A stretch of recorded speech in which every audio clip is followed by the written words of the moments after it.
Welcome to to start Stories an of Brisco and introduction. Bradshaw. I would be Bradshaw. That would be your Chickasaw native, your Chickasaw Hall of Famer, Oklahoma's favorite son, Mr. Gerald Brisco. And we've got a Grammy Award winner, an Emmy Award winner. We got a freaking movie Oh, star today. Worked with Eastwood. He's worked with Spike Lee. He's worked with Springsteen. He's even slept in Springsteen's bed. He is Mr. Paul Walter Hauser, and he's a huge wrestling nut and champion, by the way, current champion from Proteus. Mr. Paul Walter Hauser, welcome to the show. Thank you. Thank you for having me, guys. Very surreal growing up watching you, and now we're all hanging out in the same virtual room here. This is cool. that's awesome. But John threw me here, John's my research guy, and I'm the tech. I found out I'm the new technical guy, but John's the research guy. You slept in Clint Eastwood Yeah, bed. that. Bruce Yeah, Springsteen, right?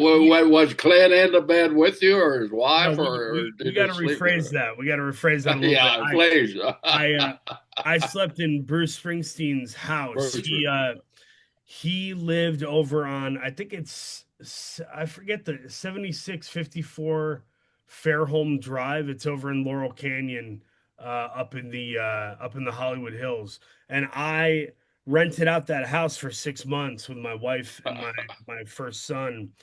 And I conceived in Bruce Springsteen's old bedroom. And when I met Bruce, I told him that. He said, "Me too. I conceived a kid in that room." So it was just a very funny, crazy commonality we share. And I got to work with him on the set of this new movie, Deliver Me from Nowhere. And he was on set behind the video monitors, just hanging out and giving notes and eating candy and, autographing stuff for people and telling stories. It was a dream come true to get to hang out with that guy. Paul, it's so cool when you get to meet people like that, and you've got to meet some incredible. You got to work with Clint Eastwood in the movie we got an award for, Richard Jewell. You got to work with Spike Lee. You've worked with Mark Wahlberg. You worked with Sydney Sweden. You worked with a who's who of Hollywood stars. But when you work with these old legends like this, are you ever a little bit overwhelmed by this, or just kind of look at yourself going, "This is cool. I'm talking to the freaking boss." Yeah, it's probably a bit of both, right? I think my first film I ever did, I worked with Ed Harris, and we all love Ed Harris. He's one of our great actors, Apollo 13, The Rock, freaking anything he does, whether the movie's good or bad, he's always good. And so when you're working with a guy like that, it's easy to kind of get lost watching them in the scene.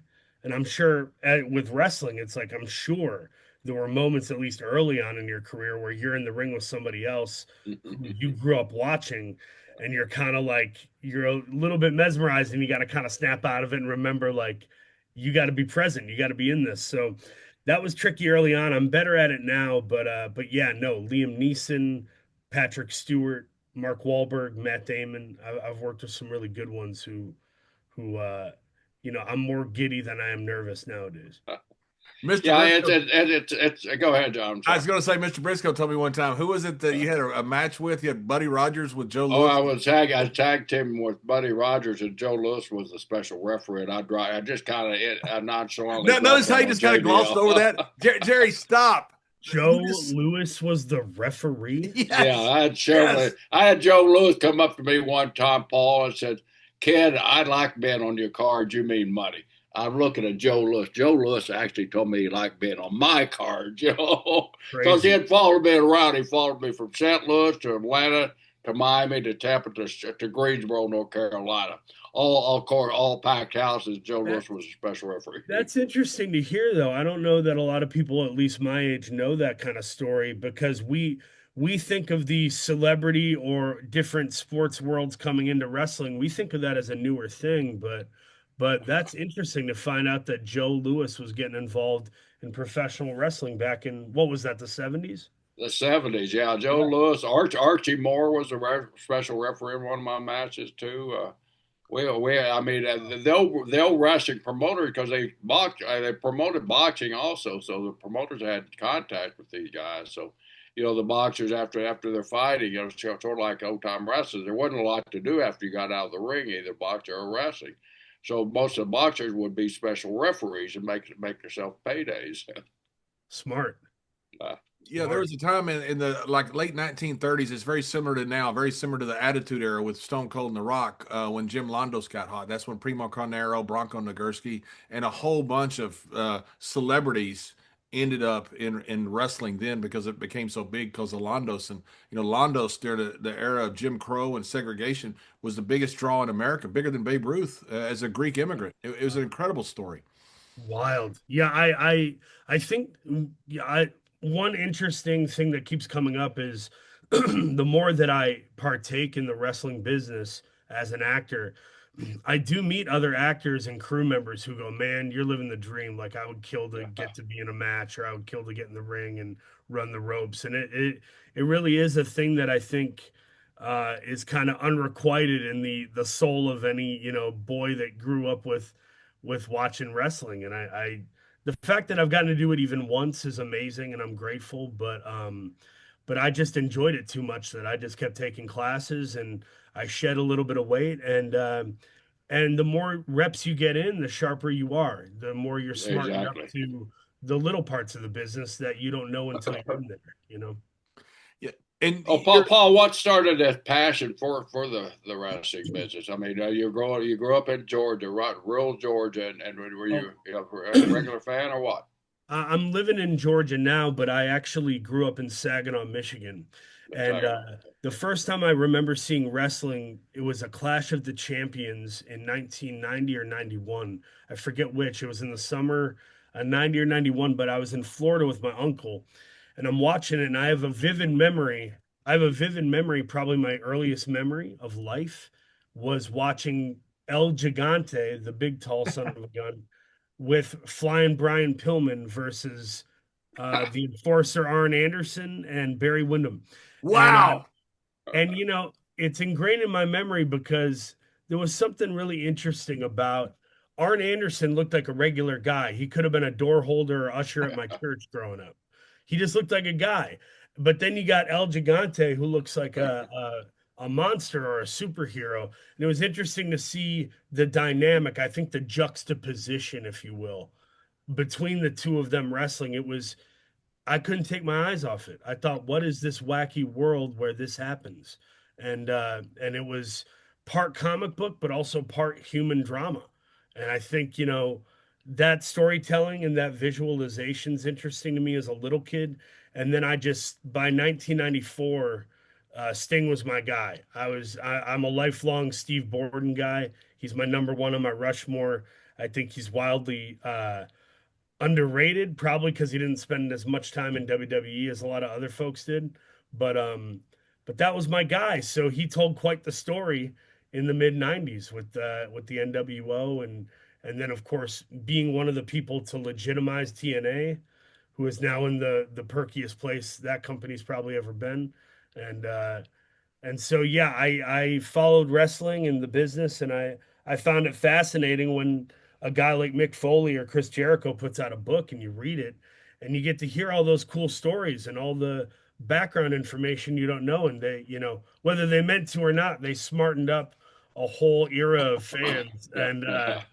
And I was one of those that wanted to be a part of it, but also give back. So what I'm doing now is I just put 3 wrestlers in a movie 2 weeks ago. Awesome. I put wrestling into movie scripts. I put wrestling. I sang Jericho's Fozzy theme in Cobra Kai.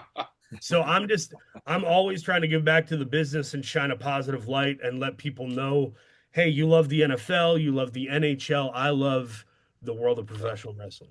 It's very So cool. so what? Sometimes we look at your world, the Hollywood world, if that Yeah. is the correct way to describe it, and we look at it with kind of with awe. I remember when the Freebirds were in Highlander. They were this very first part of the movie. They're just in there. They're a background. We're like going, cool. The boys are in the movies. It's just it was really cool to us. Yeah, it's cool to me. I get a kick out, and some guys are just really good at it too. Like people forget how funny Kevin Nash is in The Longest Yard. They forget how Adam Copeland did like 10 or 20 episodes of that show Vikings. Like Right. He was these great. Adam guys, was Yeah. terrific, and so was Kevin. these are real actors. It's cool to see them rise to the occasion. And something I do now with MLW is Court Bauer will assign me pre-tape segments, and I'll go in the back and I'll sit down with a guy like Brock Anderson or Alex Hammerstone, and we'll work on it, and I'll direct their acting. I will direct their promo and help them get to a place where it's maximum impact for their performance. And that is really rewarding to see non-actors take direction and kill it. Like Brock Anderson, I'm telling you, I gave him direction, and the next take it was perfect. And that doesn't always happen on movie sets with actors. So it gives you an indication that these people are capable of doing even more than they already do, you know? When you're Oh, you brought up something there that I find so interesting because we've interacted with a lot of Hollywood greats that came into WWE to do Monday Yeah. Night Raw and SmackDown and stuff like that. And their comment is, man, you guys do all this stuff in one day where it takes us 3 weeks to Yeah. film a set. Did you find that really unique in our business? How that happens? Because we go in one day. I mean, oh yeah, you got John. You got 2 minutes and 30 seconds to nail this promo. Take one, Yeah. 2 minutes and 36. It's out. We're acting. I'm not knocking actors because they're fantastic, but they come in. They need a day to do that. It's unbelievable. Yeah. Yeah, I think the arduous part of it is the multitasking of knowing, oh, I got to go do some press for a local radio station today. I got to make sure I hit the gym. I have new gear coming in. I got to make sure it gets delivered. I have to take gallery shots with the still photographer backstage. Then I got to talk over my match. Then I got to do a pre-tape segment, and then I got to check in on so and so. It's like it is a lot, man. It is a lot, and it's really wrestling is closer to Saturday Night Live than it is movie making because at SNL you got to do that all the jobs. You got to do a million Wow. things. You're producing your own segments, you're writing, you're having to choose costumes, do blocking with camera rehearsal. It's exhausting. Those folks that are there, they age quick because of what they're asked to do. And it is nicer, you know, on most movies you do have a little breathing room and people are bringing you an omelet and putting a umbrella over your head so you don't get sunburn. I mean, it can be a very cush job 80% of the time, you know. Which is it you prefer? You prefer without the safety net being live? In acting or wrestling or both. Either one. I mean, it's as far as entertainment. Like you go out there, which did you prefer? If you say, okay, I'm gonna do a live event here, or I'm gonna do a movie here where I'm gonna do a scene, and we're gonna make sure the camera angles are good and Uh, everything's taken care of. yeah, no, I much prefer taped because you can try to perfect the collective experience. It's not just me; it is the whip, the panning of the camera, the audio, the word choice. Maybe I said the same word twice. You know, it's nice to refine something and make it as good as it can possibly be. And the challenge, because I did stand up comedy for a decade, I've been to the Laugh Factory and the Comedy Store, all those places, and it is hard to get on stage and just know that you have one take. And if you screw something up, if you let it get in your head, that can throw the whole rest of the performance just like it can a match. Like a match, yeah. Yeah, so that can be very tricky, but I'm learning to get better and better at it, and it really is all about preparation and confidence, man. If I Yeah. lack confidence in the ring, it shows. Right. And when I'm feeling myself in that kind of Dusty Rhodes kind of way where you're moving about, like when I'm feeling myself, I'm good. But if I'm not, you can tell it's diluted. I've always thought, and it's changed a lot. Wrestling has changed an awful lot since since I was first started back at the end of the territories and before Mr. Briscoe before me. We called everything in the ring, but there was Yeah. reasons for that. We didn't have agents, so we wrestled every single night, so it was a different dynamic, different And we were in education. the same dressing rooms. That's right. We're in the same dressing rooms. A lot of things, the reasons for that. Now producers are a huge part of the matches. But I've always said, people ask me, what is professional wrestling like? I've always thought, at least back from my day when everything was more called in the ring, and again, not that one's better than the other. They both can be great. It was like two stand-up comedians standing out there, not sure where you're going, kind of have an idea, but you're kind of feeling off the guy. You're bouncing off the guy. Is that how you would describe it too? Is that a good analogy? Yeah, it and really stand-up comedy is so produced in one's mind if they're trying to go out and do material that's been pre-written. Uh, it's actually more like improvisational theater, the improv comedy that people like Bill Murray and Chris Farley came out of. Improv comedy is like that, where you know what the ring looks like and you know who your dance partner is, but that's about it. And you just go out there and you're working, brother, rather than rehearsing. And I had Bobby Fish tell me that we had a four-way match in MLW, and I like coming up with stuff, at least a couple moments to pre-plan for the fans to pop. That's just to me that matters. But Bobby Fish and I, we were like trying to talk it over, and at one point he was just like, "Let's just go out there and work, brother. Let's just talk." And I was like, "All right." And you know what? It was fun, and I enjoyed it. But also, it reminds me of when I watch like an old, match from 1989. It's not that I don't enjoy it, but it isn't as exciting as a match from, say, 2005, where you can tell that they pre-planned a couple moments to make you get off your seat. So I think there's a happy medium, right? Yeah, I think there is. Yeah, There's I a think happy Yeah. there is, medium. and I've always thought that. Back, everybody said, "Oh, we called everything in the ring back in the day." No, we didn't. Not all the time. Famously, Steamboat and Savage had the entire match numbered at WrestleMania 3. The entire thing numbered. And that was It was Randy, right? Randy like wrote it out by hand back in That's the right, day. Yeah, and it was yeah. terrific. So And then, and on the same token, John, when Jack and Dory, I mean, they wrestled 100,000 times. And they knew the spots that would pop the people. They knew the spots to stay away from. So after you work with the guys several runs, if you're in St. Louis tonight, well, that spot Yeah. didn't work over, and so you just eliminate that spot. Is it the same in stand up, Paul, when you were doing it? Yeah, you got to also feel the audience too, to be Right. fair. Yeah. And sometimes a piece of material that killed in one place won't kill in another. And that's tricky. You kind of have to be a politician then a little bit. I I one thing I've noticed watching older matches, because I go back and I love watching, a 60-minute match with Rick and Dusty, or, Steamboat and Rick. And I think what's interesting about those matches is it's not that they're so compelling the entire time. It helps that you love both guys, and they're Yeah. talented. But what happens in the mind of a fan is, if you're watching a 30 to 60-minute match and it's kind of going back and forth and it's not following a formula, you then really have no idea what the finish is. You can predict a finish sometimes based on the ebb and flow. And if Right. you don't know, it's kind of like playing the lottery with your wrestling, where you could hit triple sevens and ding, ding, ding, or lose it all and go, "Oh, he beat him with an inside cradle. You got to be kidding me. That was 40 minutes." Like, there's something exciting about that too. Yeah, and it's all about kind of where you are too. I remember one time we followed Eddie and I followed Undertaker and somebody, and whenever you follow Undertaker, it's he Yeah. he on purpose will go out there and just tear the house down. Okay, if you don't want to put me on last, try to follow me. The old killer, Jerry Lee Lewis. You want to follow the killer, you better get a pine box.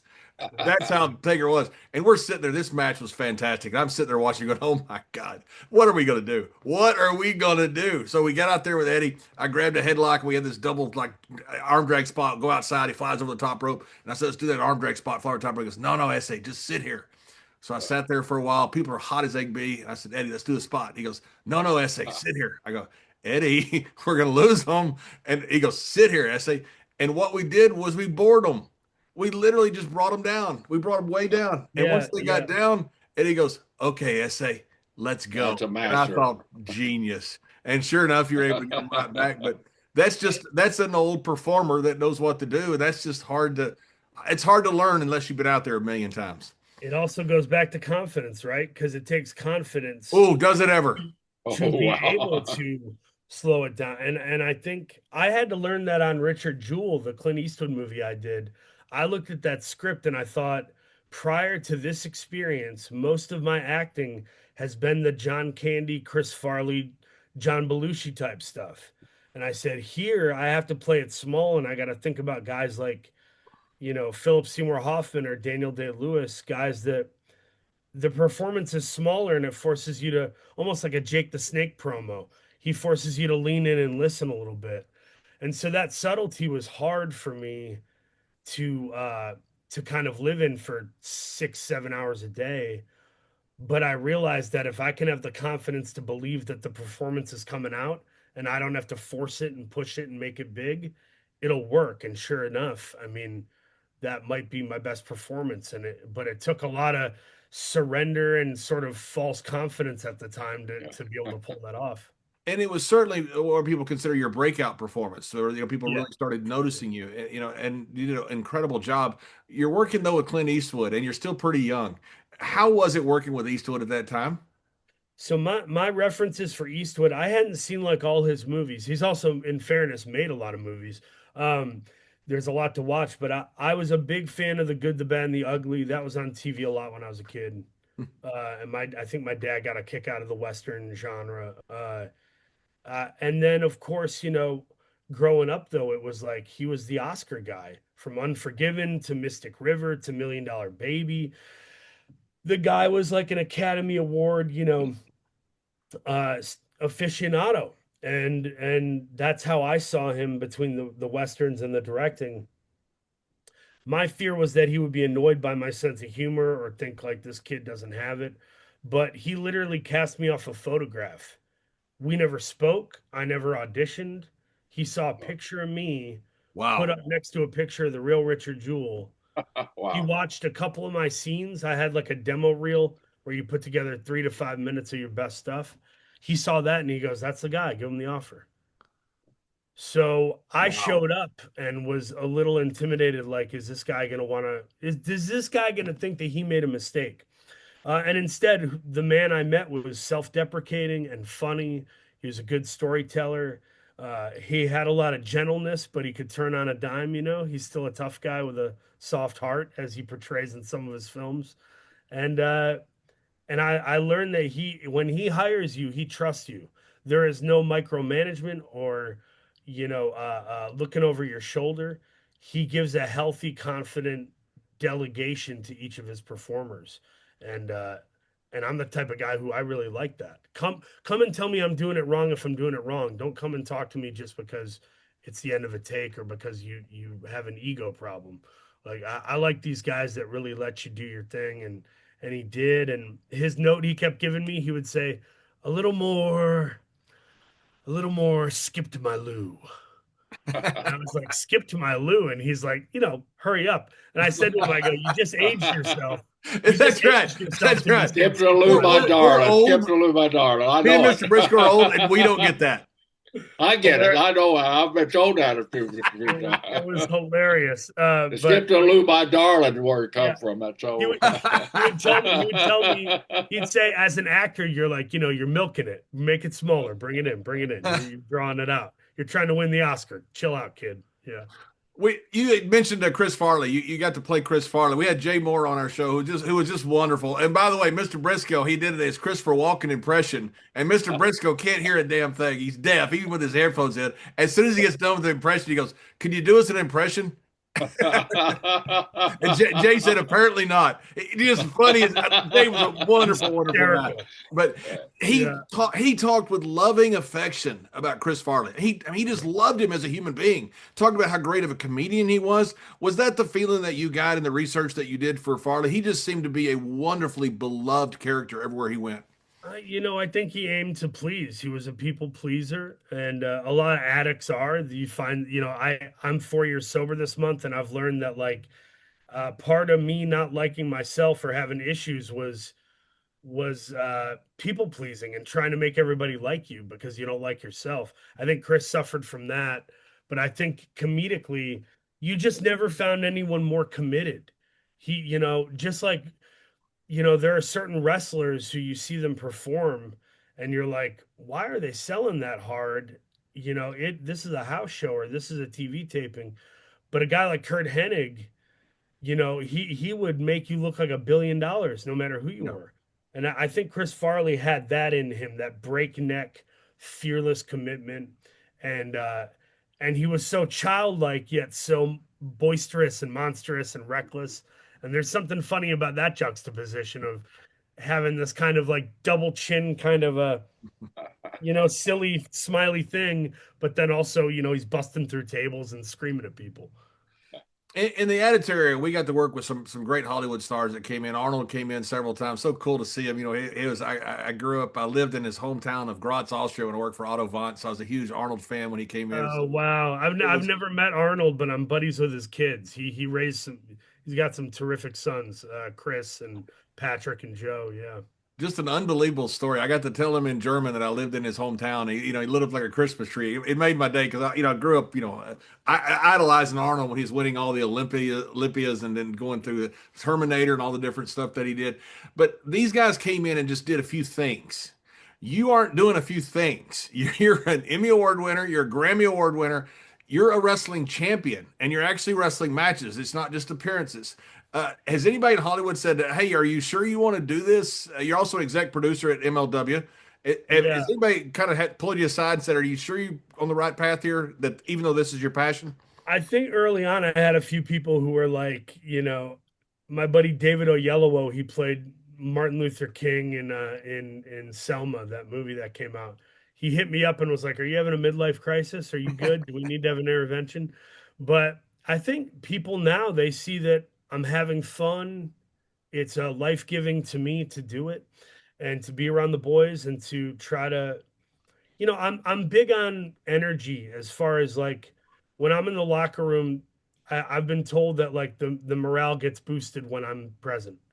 And I don't think it's just like I'm marking out over actor stuff. I think it has more to do with me trying to encourage people, me trying to give even the smallest note to make something better, and it's about active engagement. I'm not just there to kind of get a paycheck. And sometimes the paycheck's not that good in wrestling like it is in acting. Really? And so like it's not always about the money. It really is about the love of the game. And I think people trust that and believe that. And I'm in it for the long haul, man. This isn't like a flash in the pan. I will always be finding ways to support wrestling, making a little bit of money from that work and changing the game up. One thing I learned is I got the most pops and the most love and the best reviews online when I did these hardcore matches and I really went for it. I'm doing sentons off the apron. I'm getting power bombed onto thumbtacks.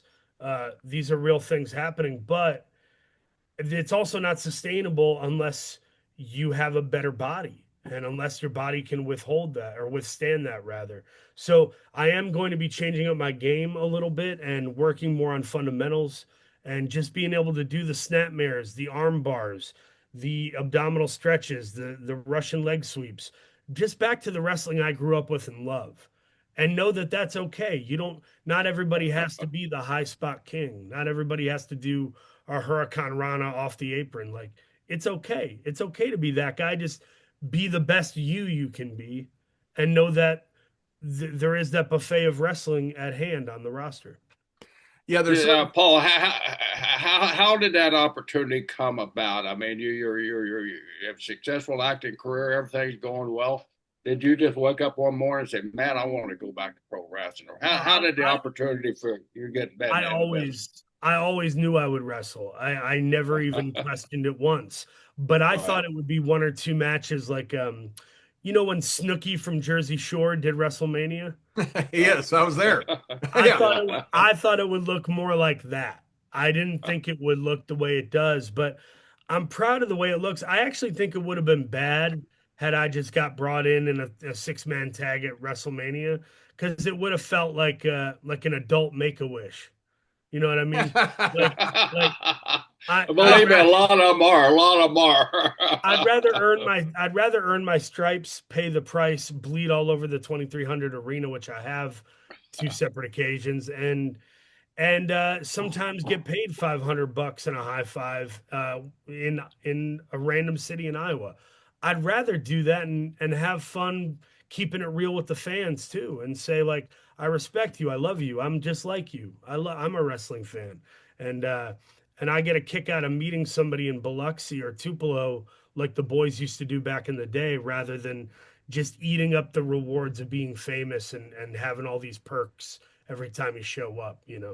You know what? You're right. Me and Ron Simmons, we go to stuff all the time, and we go to independent shows, and we love it. We sit there and watch the whole show. And we don't have to. We enjoy it. We sit there and talk with the guys and girls when they come back, and if they want to hear what we have to say, we always put them over. We never bury. We wouldn't bury anybody Yeah. anyway. But it's fun. It's But just that's fun. that's finding a way to give back in your own way too. Just showing up and sitting through it and giving notes or shaking somebody's hand, that might keep somebody on their path longer and working harder because you guys were there. So there are ways to give back like that. Even this podcast, I think, is giving back and smartening people up and inspiring them. I got asked to do a charity show. I thought it might be a one-off, but I had a good match. I was proud of it. I showed it to my buddies. I'm buddies with, Adam Copeland and Frankie Kazarian and DDP and these guys and Matt Hardy. And I sent them the match and they all said the same thing. They said, "That's your first match?" And I said, "Yeah." They're like, "My first match didn't look like that."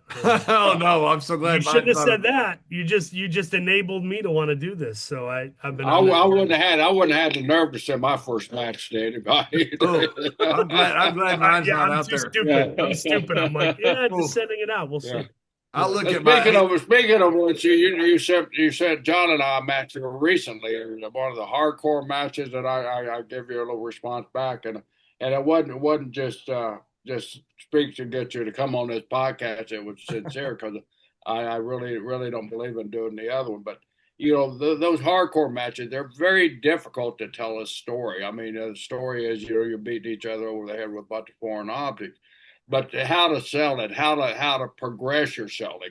And for a newcomer like you were in that match, your progression of selling fit what they were doing to you. Unlike a lot of guys that come into the business from outside, just jump right into the heavy sell. You'll go down and dead sell, as we say in the business.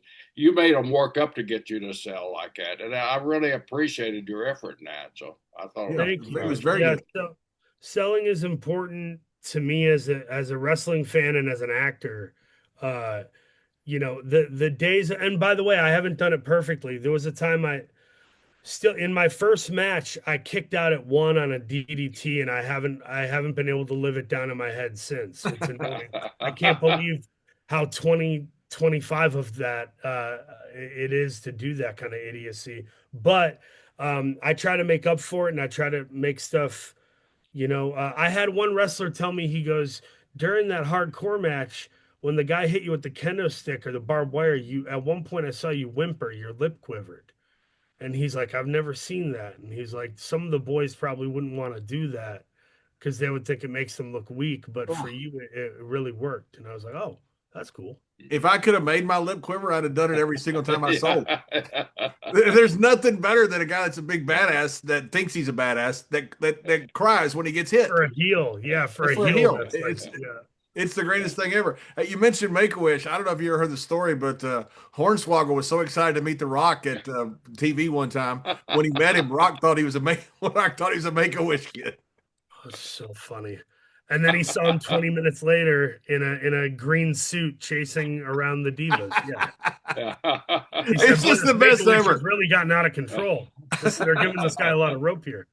That's right. So if you're going to have a last wish, why not chase around the diva, right?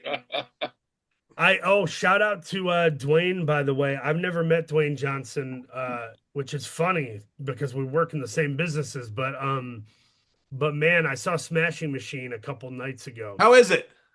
It's good, man. I think it's a really cool character piece. It kind of feels like a 70s movie where it's not so much some big story arc. It's more you're just, kind of living with this character for 2 hours. But Dwayne, it's the best acting Dwayne's ever done. And to his credit, I felt a lot in the eyes. As an actor, the eyes are the window, to the soul. It's a big deal to be able to portray and convey it here. And because of all the prosthetic makeup on him and all the stuff they put on him, if he hadn't thought the thoughts and felt it properly, we would have seen it in the eyes and it would have been bad. And instead, he really rose to the occasion and nailed it. It was great. I'm so glad to hear that. He chose that role because I think it stretched him, and he wanted to do something that he could show his talents with. Instead of just being the new Arnold or the new Stallone or something. I got a lot of respect for that. I think that's great that he did that. Yeah, I think he's going to keep doing it, and I think we've seen a guy like Dave Batista who dramatically he has range, that guy. Yeah, And no, oh well. and Cena does too, I think even more so comedically, where there are things Cena does with comedy that I don't know that other wrestlers could do. I saw him in that movie Ricky Stenicki with Zac Efron. Cena stole every scene he was in. He was remarkably funny, you know. Yeah, he's such a, and he's seen. I don't know. Do you know John? He's just a good human being. John's a wonderful Run guy. into him a couple times, and yeah, nothing but good things to say about him. I It also doesn't feel like an act. I think he has kind of a Jimmy Stewart right-heartedness and posture about his head He and his does. heart. He does. That's a great reference to Jimmy Stewart reference. He is a Jimmy Stewart guy. He's just a good dude. I love John. He just such a Yeah, nice guy. He would randomly text me over the years. Just want to say thanks. Just a cool dude. I'm like, dude, you're a huge Hollywood star. That you owe me nothing, but I greatly appreciate the gesture. It's very nice of him to do that. very cool. When you who was it that you got trained? We were with the DDP, is that right? When you ended up getting started getting trained? Yeah, what happened was I stayed with DDP for 7 weeks in preparation for my show Blackbird. That was where I played a serial killer on an Apple show, and that's what I won the Golden Globe and the Emmy and the Critics' Choice for. But I was living with him, and I lost 35 pounds in 7 weeks. The next week, the eighth week, I would shed another 5 and get down 40 for the role. So I went from 286 to 246, and I stayed there. And to this right now, I'm 246. So I'm grateful I've kept the weight off since then. It's been about 4 years, 4.5 years. But I got in the ring with a friend named Darian Bankston. He's an independent wrestler. He wrestles for like Georgia promotions and Tennessee and GCW and stuff.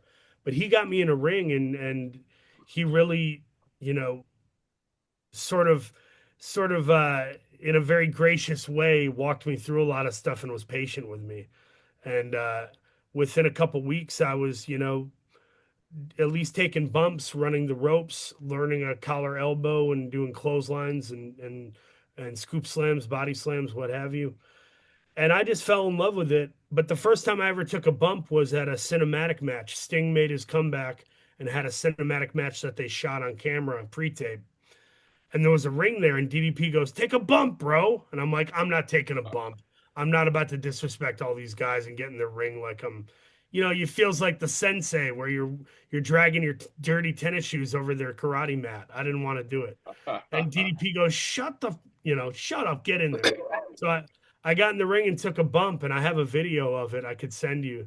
But it's the first bump I ever took, and it's minute, it's miniature, it's brief, but something magical happened where the sound of the ring that I'd been hearing my entire life came together with me feeling the ring on my back, and something clicked, and I said, I'm doing this.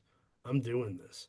So I took some classes with these guys in Georgia, and then Paul London is a dear friend of mine, and Paul London gave me private lessons, and that's what got me to the place I am today, where I get hit up by reputable guys who are like, "Hey, you want to have a match? You want to, do this in Seattle or do this in Dallas?" And I'm like, "Wow, like I have a long, long ways to go. I have a lot to learn." But the fact that these guys trust me and are willing to have a match with me or do the job is pretty cool, man. I really give a lot of credit to Darian and Paul London. That is cool. And today, like if you're going to have a match, say somebody calls you, you have a match in 3 weeks. How do you get ready for it? I mean, I know kind of how I did. Of course, I had a match 15 years, but back then when I was wrestling more sporadically, Yeah. I would do a little bit of training, get a little bit of ring stuff. Is that how you do get ready for a match now? Yeah, it's a lot of strength training more than cardio. Because there are, so many breaks in wrestling matches where you're selling and you get your breath back and stuff so you don't get blown up. To me, it's usually about strength training, intermittent fasting.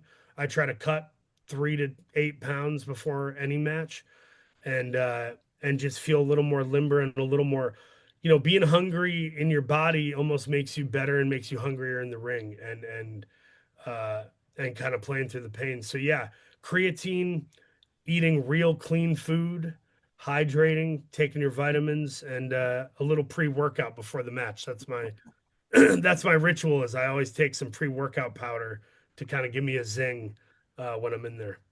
Well, you're got your feet in both worlds, and you've done great in both worlds. You're executive in one, you're an award winner in another. Where does this go from here? I've never thought that wrestling was be as big as it is now. It's just, I mean, I thought when Steve and Rock got hot that we'd never see anything like that again. And I don't know how you compare the two eras, but this era is just unbelievable. But you've got so much wrestling, which you didn't really have back in the 90s. Here you've Yeah. got groups that are selling out everywhere, all kinds of independent groups. Where does it go from here? You know, two-part question. Where does my journey go and where does wrestling go? One thing I have to say right out the gate to give credit to all the companies. When wrestling was at its peak of cultural relevance and impact and, big ticket sales and merchandising in the late 90s, you have to remember that that was almost 30 years ago, and Yeah, the offerings of television at that time were not what they are today. So it wasn't that it's not about putting an asterisk by those guys. I just say it to give cognizance and awareness of you didn't have HBO Game of Thrones. You didn't have a million reality TV shows. You didn't have the violent 24-hour news cycle of just Trump, Obama, Trump, Obama. There are so many things vying for your attention now that wrestling can't be what it was at that peak because it's just the competition and the saturation is what it is today. So I would say wrestling today is as impactful as it was then. We're just in a crowded space. I think where it goes from here is I lovingly say this out of respect for you gentlemen who of course have deep ties with World Wrestling Entertainment. There does seem to be a bit of a monopoly game going on with the networks and the streamers. And from a business perspective, I completely respect it and understand it. It's smart. And they are smart guys over there. But I do hope, in my heart of hearts as a fan and performer, I hope to see all companies still thrive because I think, thinking everybody's in competition, it's a little silly. WWE won. There is no there is no war. The winner is TKO and WWE, and the fans are the winners too if they have all this product to watch. So I think TKO and WWE will continue to thrive monetarily as they have been wont to do. But selfishly, I hope that these other companies still have life. I hope it isn't about choking out everybody because at the end of the day, nothing makes you look cooler than when you can kind of smile at your competition. right. It's that song back in the day, the old blues song from Sunhouse, uh, grinning in your face. Just bear this in mind. A true friend is hard to find. Don't mind people grinning in your face. So, like, you just got to be able to kind of put that smile on and know that you got it. And I hope to see those companies do that and progress. But for me, it's all about doing good work. It's not about I need to win this championship. I need to be on SummerSlam with Jelly Roll in a tag match. I need to be more popular. It's all about did I leave the arena better than when I showed up? Was I safe in the ring? Did I make time for the fans and make them feel seen and loved? Did I have fun and did I take the pile driver well? Did I give the headbutt well? Did I walk, it is all about doing it well because at the end of the day, I can't control anything except for my performance in the ring and outside of it. Yeah, and I believe you're right. And I agree with everything you said. I think there's a huge void that's being left right now by TKO because they're not running live events and they're only running the super big, the tier one cities. And so I think Right. there's a huge void globally for second and third tier, fourth tier wrestling that is, and I don't want to demean anything by calling it second tier. I don't, No, I don't, No, it is what it is. It's facts. It's not feelings. Second tier as far as profitability, not as far as quality or anything else. But there's always that potential because you don't run the live event, so there's massive opportunities for. I've never seen anything like this. Where do you think it stands with the fans? You talked about Mick Foley's book and Chris Jericho's book about how it opened up the business to you. The business has never been this open. You know, as an old school guy, I kind of look at it. I'm real hesitant to kind of get behind that, but I see them selling out arena after arena and making tons of money. So something they're doing something right. Where do you sit on this, and how do you feel about fans being involved so much in the behind the scenes and the storylines and everything that's going on in a business that really isn't protected, but maybe doesn't need to be? I mean, I think listen. I long and I pine for the days when the business was protected and it was so much easier to make people believe. And you know, I think the political world is in a similar place. We've been smartened up that a lot of these politicians, they don't really make the decisions. There are major, massive corporations and other interests, and You think? there are families like there are families like the Rockefellers and the Rothschilds who have been around for hundreds of years. Let's not be stupid and pretend that Donald Trump is running the show. He's a God bless him. He's just a it's a work, brother. Thank you. Listen, I voted for Mr. Briscoe for president. I honestly did. I did. I blew kid my you ticket not. out. I I took a wrote picture in. of it. I literally wrote in Arn Anderson one year because I didn't want to vote for Palin or Obama. I wrote in Arn Anderson. I love it. But you know, I at the end of the day, I think some things are inevitable, and the change in business, at least it hasn't been orchestrated by the boys. It's really more the changing landscape socially, and that is what it is. But we still try to blur the line. We try to protect things, and you know, it makes our job a little bit harder, but it also raises everybody's game up, and I think that's a good thing. As far as the fans interaction, you know, a parting word, because unfortunately I got to head to my next meeting, We know that. but Thank you. I will say the one thing I really listen to with the fans that I respect, because most of it is subjective, you know. Somebody doesn't love what we love, we hate what they love. It's whatever. But the one thing I agree with the fans on that I've been a little evangelical about lately is we have to make sure we don't price out all of the families who love wrestling dearly, who have gone to it for generations, their grandparents and uncles and friends. We can't price them out. And TKO, if you're listening, I got love for you. I've talked to Ari Emanuel. I know some of these guys. Uh, they mean well and they're savvy from a business perspective, absolutely. But don't become Mr. Potter in the story of The Wonderful Life. Don't become Mr. Potter. You can still honor your shareholders while being mindful of regular, ordinary, everyday people that really help make some of these businesses what they are. So the moment Broadway becomes just for the hoity-toits, the moment the movie theater isn't affordable, the moment a wrestling show isn't affordable, we're losing our humanity and we're losing the reason why we do it at all. Yeah.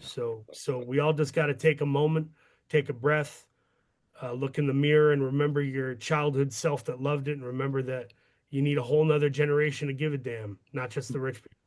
Yep. Well, Paul, listen to your answer there. It kind of springs another question. Hey, Jerry, we got to let Paul run because we got to short out. Okay, I got last question. We'll tell Dave. What's your vision, and what do you see you're doing in 5 years? Do you have aspiration to have a independent major league territory, or what's your goal? I always look at me as the go-between. You know, I have this famous story just among me and my friends that Spike Lee and Clint Eastwood didn't like each other in the news. They were pecking at each other for political reasons, racial reasons, what have you. But I was on set of Richard Jewell after I had already worked with Spike twice. And Clint was complimenting how much he liked Spike's movies. So I text Spike and I say, hey, the boss is talking about, you know, Do the Right Thing and Malcolm X and Black Klansman, just so you know, he likes your work. Spike sent back a big text message back to me saying, Please tell Clint how much I admire his work, how much he's meant to me, and I'd love to sit down and talk film with him. I then show that to Clint, and Clint goes, and I see his whole body get warm. And he goes, I would love to do that. Maybe after we're done filming, we can all do that. Now, it never happened for whatever reason. They're all busy too. But I saw those men melt amidst just compliment and commonality. And so I aim to do that in wrestling. This idea of the Monday Night Wars, it's all over. It's all over. Let's all grow up a little bit. Let's have respect for the business. If something I instituted in MLW is if a wrestler in WWE gets injured or AEW, we well wish them on social media and on the programming. We will say prayers up for Roman Reigns or prayers up for Adam Page, the Hangman. What? Why not? What is this weird thing where we act like each other doesn't exist? It's an old mindset and it's a little laughable.